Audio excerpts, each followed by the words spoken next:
What's up, Internet? This is Rambling Josh, and you're watching the very first episode of a new Let's Play series. This time around, the game is none other than Breath of Fire 2. Breath of Fire, if you aren't familiar, is a series of RPGs made by Capcom.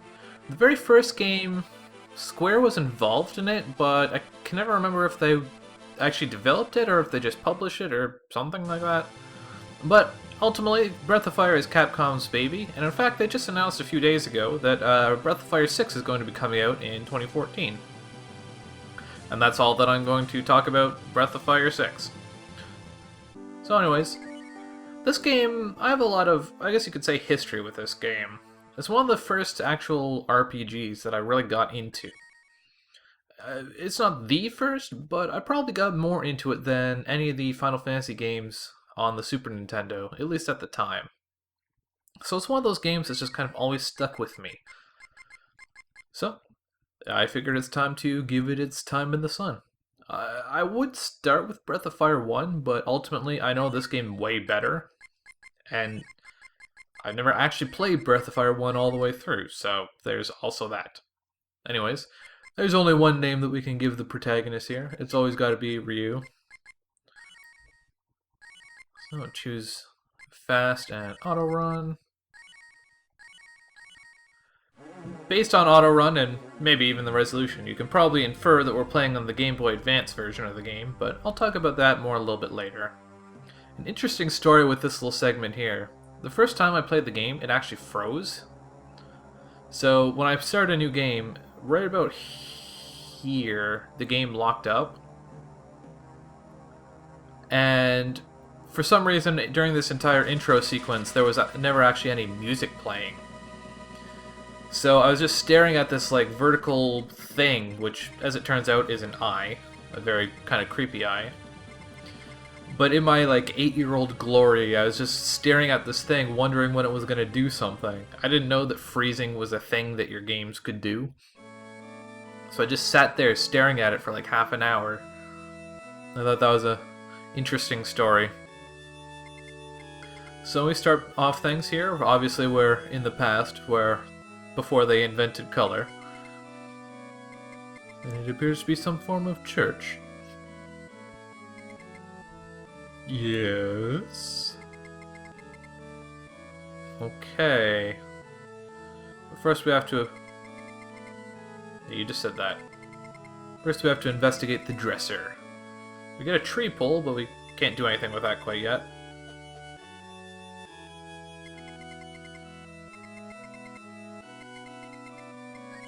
Okay. So, as I said, I'm playing the Game Boy Advance version of the game, and for the most part, it's pretty much identical to the Super Nintendo version as far as I know.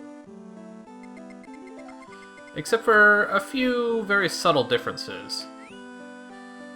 One is there's the option for auto dash, whereas in the Super Nintendo version of the game there was no dashing at all. You had to walk around at this speed. That's a pretty standard update to any re-released games, but it's definitely very nice to have. And we are going to leave that on, because gotta go fast.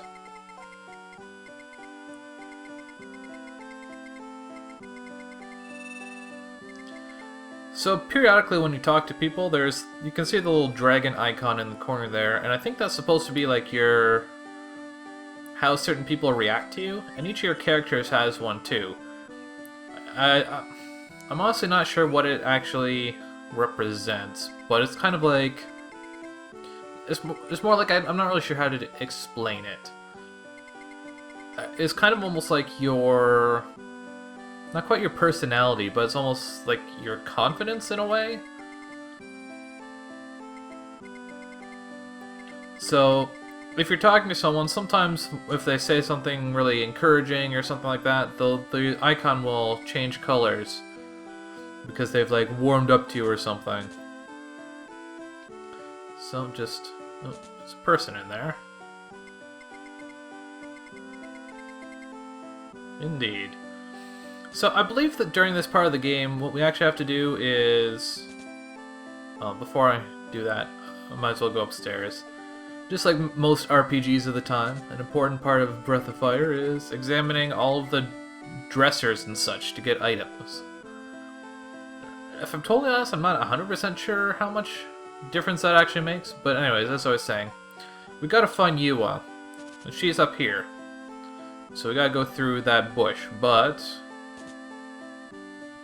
before we do that, we've gotta loot the place, because that's just what we do.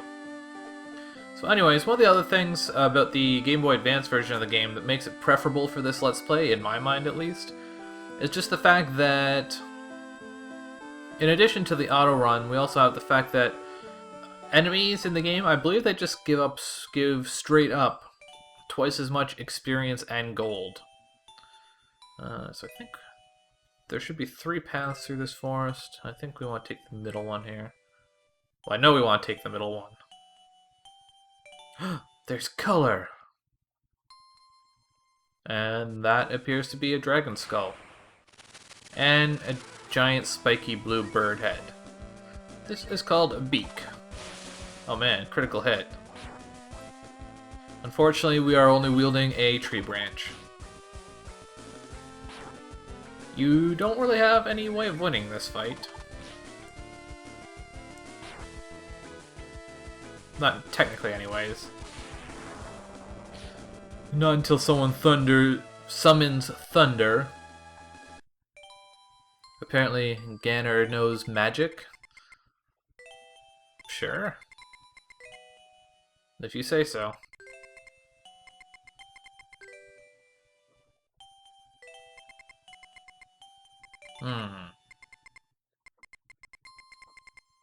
I guess she doesn't dislike naps after all.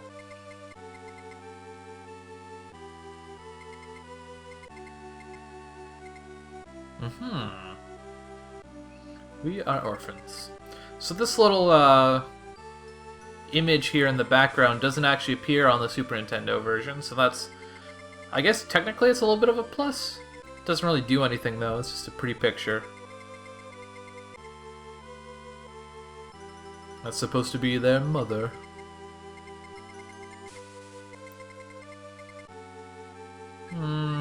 It doesn't matter what you say here, but...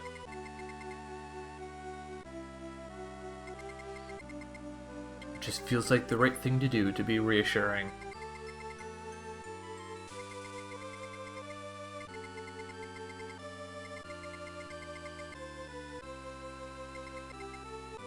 So, apparently you can talk to dragons.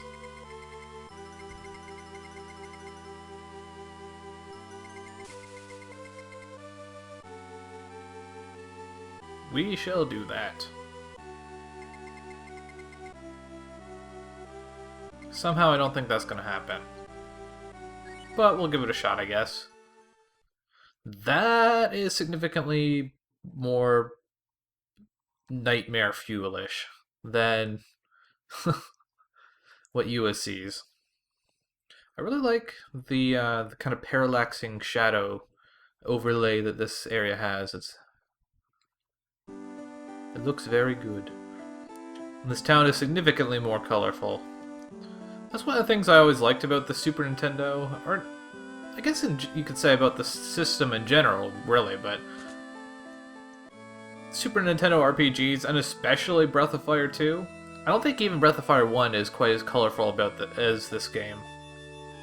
It's just very refreshing, considering how not colorful modern games tend to be. So, I need to head to bed. So I've got to talk to... Father Hulk is his name? Okay.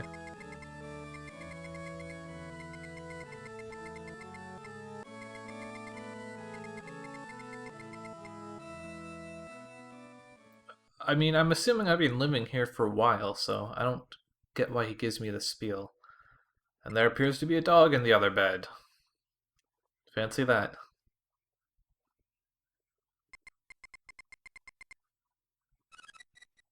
What are you gonna do with candles? Oh. That's not a very nice way to live.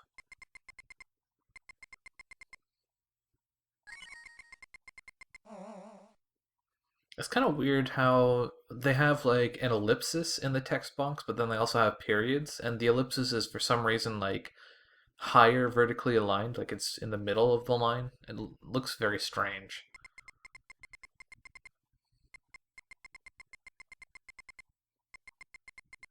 If you say so.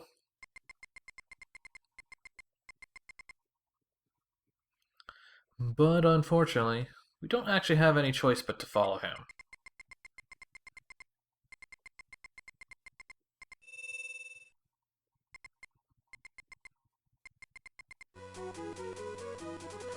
And then, interestingly enough, in the first Breath of Fire, there's also a character named Bo, who I guess he's not quite a dog, he's more like a wolf-like, I guess. But yeah. Although his name is spelled without a W.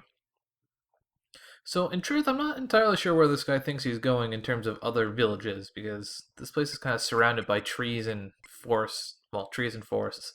Trees and mountains is what I was trying to say.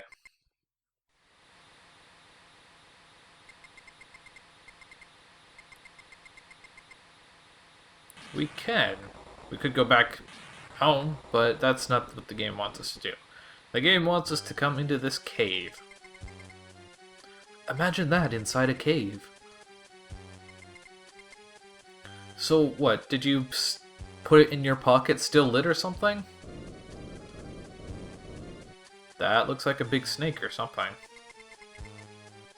That's a wonderful idea, Bo. Let's do just that. Now there's a path up here, but Bo doesn't want us to go that way, apparently. No one ever said he was very smart. Actually, I'm curious. I can't see his stats, but I'm pretty sure he actually has a pretty good wisdom stat, so... That's kind of strange, but whatever.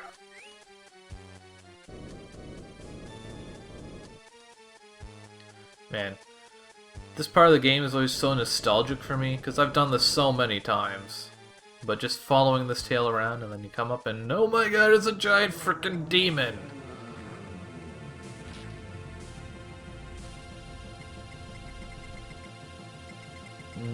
I didn't really say anything. It's just like the start of the game, and you're like this little kid, but you're facing this giant demon and Barbare. And it's got this ridiculously epic music and all that stuff. And he completely annihilates you, surprisingly enough.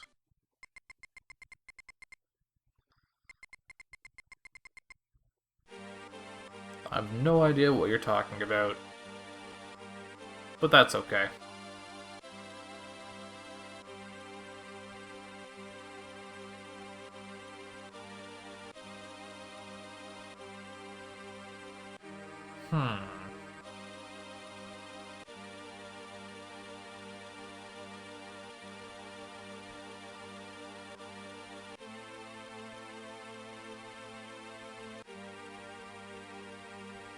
No, that looks pretty real. Although I guess technically we don't really see any ripping of the body going on here.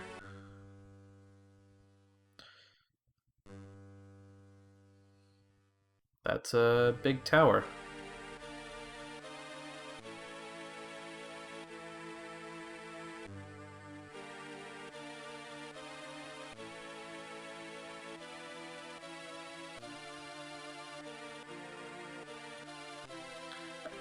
It's kind of weird about this game, just it's such a colorful game and it looks so upbeat and cheery when you just look at the graphics, and yet you look at stuff like this and you read stuff like this little prologue. This game is actually really dark. And like playing it as a little kid, you wouldn't even necessarily realize just how dark it is, but coming back and playing it as someone who's a little bit more cognizant about this kind of stuff, it's actually really awesome to see. Because this game actually has a lot to do with like demons and religion and stuff like that, and that's not something that you really saw all that much on the Super Nintendo. Back then, censorship was all over the place, and virtually any religious references would just be completely stamped out altogether. But not in Breath of Fire 2.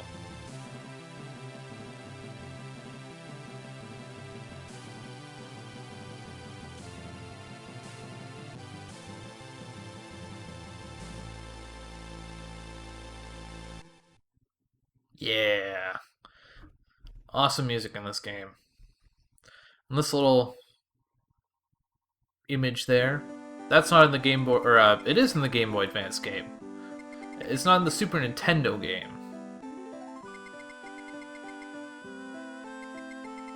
So how did we get here? I mean, I don't know how that demon didn't just, like, eat us or something.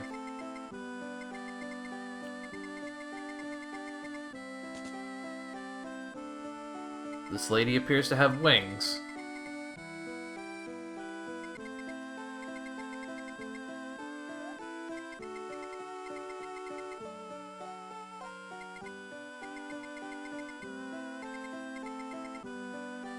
Thank you very much.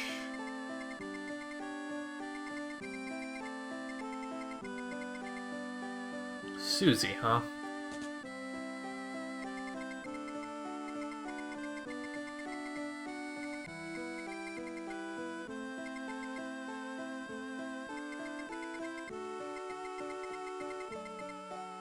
Okay, so 10 years later, and Ryu and Bo are rangers in whatever town this is.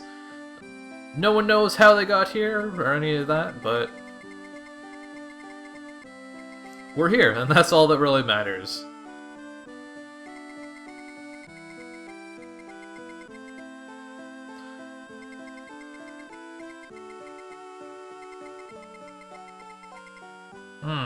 That's a bit of an odd job for a ranger.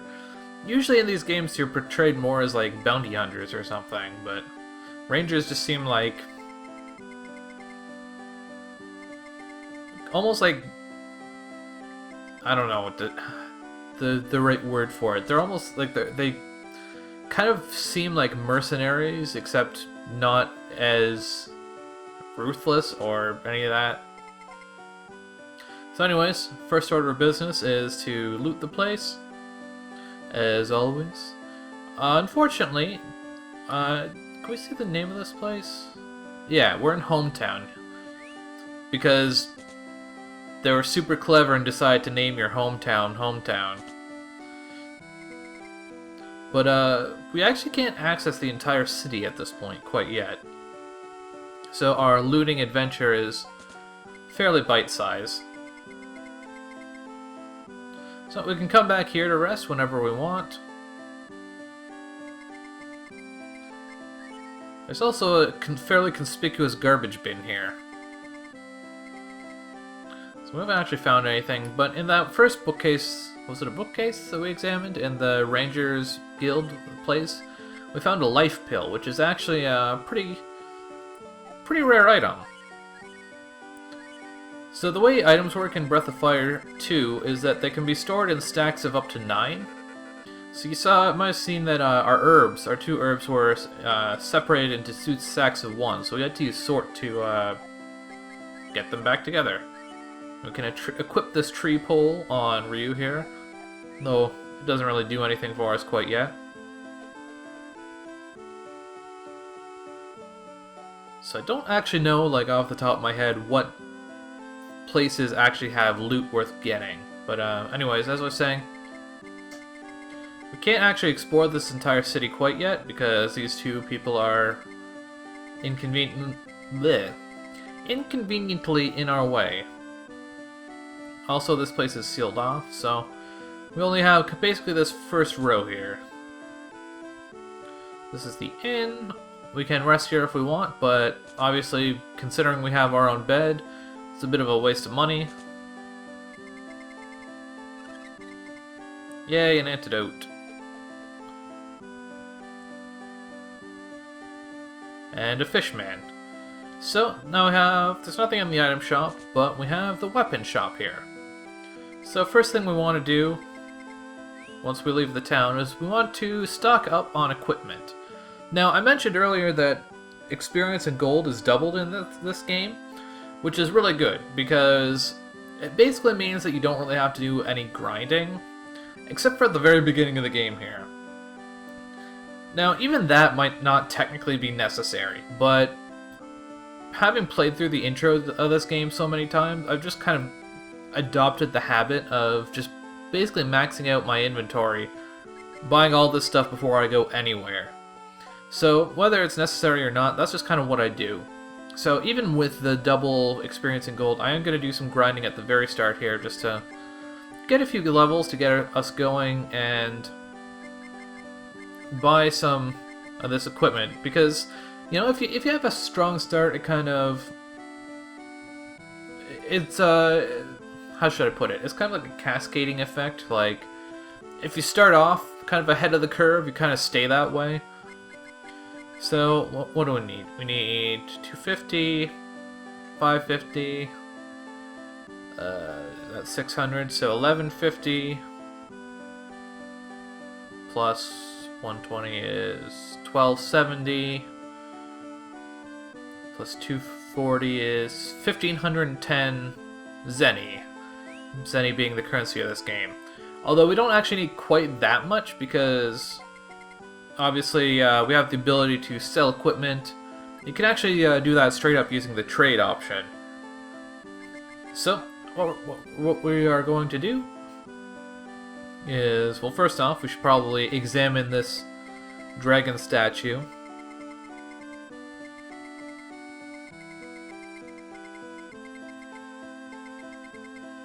Yes, I am. And that is how you save in this game. And so, we are going to spend some time grinding. So this is the world map. I'll show off a couple battles here and then do the rest off screen. So when you first encounter a new enemy, they have a little HP bar, but it's a question mark.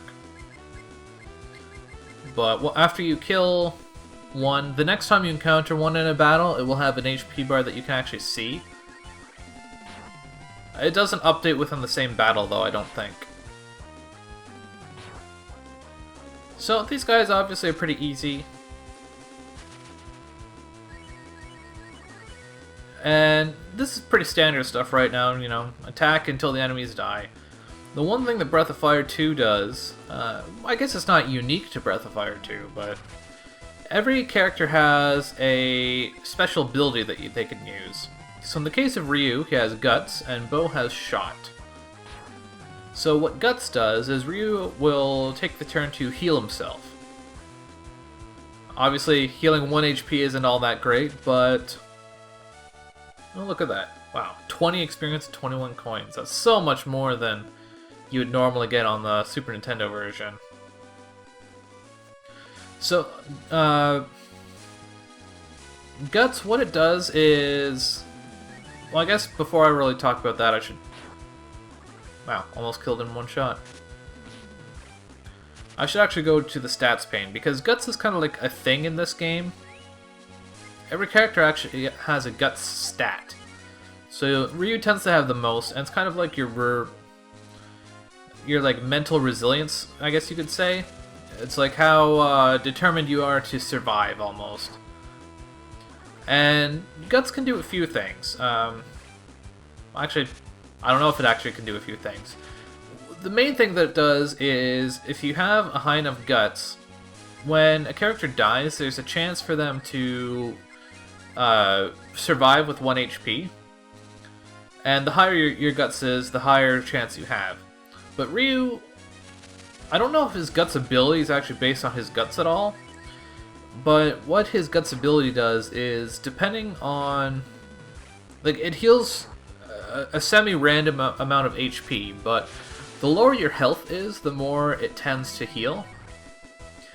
Like, if you have a high amount of health left still, it can heal a large amount of health, but the lower your health gets, the better the chance of having a large heal is. Some of the stuff we can do here, we can hunt. So if you press R or L, you can switch the order of your guys on the lineup here. And Bo has the ability to shoot his crossbow. So using that, we can try and hunt these pigs. You can't dash on this screen, unfortunately. But we got a roast. So a roast is an interesting item because it's a very good healing item, but it also sells, I believe, for 200 zenny, which at this point in the game is quite a lot. So we're probably going to end up doing that. Where we are currently, herbs serve our purposes just fine. So the extra money from the roast is very preferable at this point in time. But obviously, as our HP gets higher and healing items get less able to top us off, then roasts become more valuable. In this game, every character has an action that they can do on the world map. So in the case of Bo, he can hunt. But in the case of Ryu, he can go fishing. And to do that, you have to equip a fishing rod on one accessory slot and some bait in the other. Unfortunately, we don't have any bait right now. We could buy some from the item shop, but I'm not going to bother. And so, there's a fishing minigame, which is kind of a staple of the Breath of Fire series. One interesting note is that in the Super Nintendo version of the game, I believe it's right here, but it actually says equip Lod instead of Rod. They got their R and L mixed up, which is pretty common. So that's what Ryu can do. It'll come in handy. And Bo can only shoot his bow while hunting. But anyways, that's a good enough place to leave it here for today. So I'm going to collect all the money and experience that I mentioned previously, and I will see you back here on the next episode of Let's Play Breath of Fire 2. Catch you later!